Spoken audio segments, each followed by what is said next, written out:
Welcome back. This is Steve from Consonus Music, and today we're going to discuss one of our most important aspects of classroom guitar, layered learning. And here today to help us get a better understanding is Mike Christiansen, our content author and America's foremost expert in classroom guitar pedagogy. Enjoy. Now, this term layered learning is a term I've used to describe teaching material to students at different levels or at different layers, but have them play the same exercises and the same material in class. For example, suppose you're teaching most of the class how to play the simple G chord. This is the first day of the simple G. But you have some students in class that are either self-taught or they've learned on the internet or maybe they've had private lessons, and that G chord is too easy for them. I mean, they're bored with that G chord.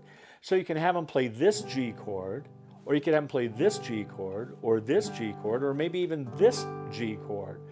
They could be playing different levels of the G chord, but playing the same material in class. Now, all of this layered learning material is available at the Consonus website under the layered learning sections, and you can run off PDFs of those layered learning skills and give those to your more advanced students.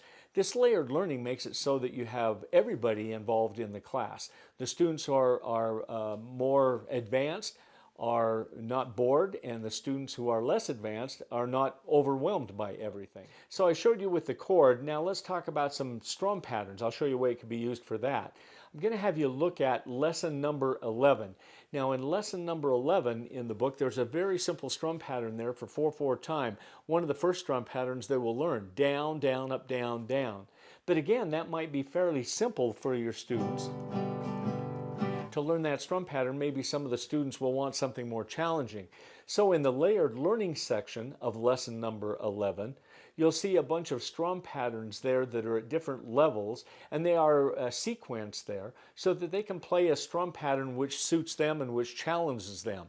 So here you can see all of these strum patterns for 4/4 time, going from a very simple one, pattern number 1, up to a more advanced strum pattern, number 7, even strum patterns number 8 and 9. They could be working on some of those strum patterns. They can play the same songs in class, but doing it at different levels. Maybe another way that you might want to do this is with scales or with reading standard notation.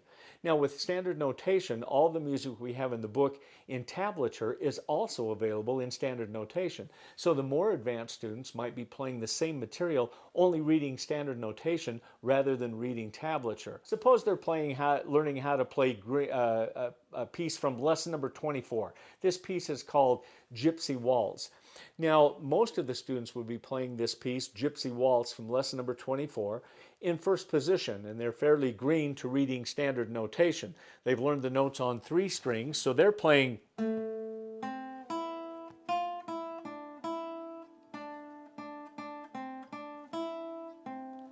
and so on. But the more advanced students might be playing this in an upper position, maybe in 5th position.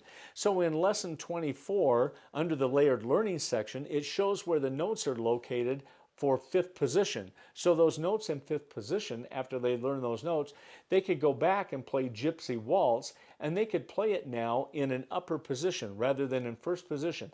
The notes would sound the same, but they're learning how to play their notes up in 5th position. So thanks again for joining me on the webinar, and I hope to see you again sometime.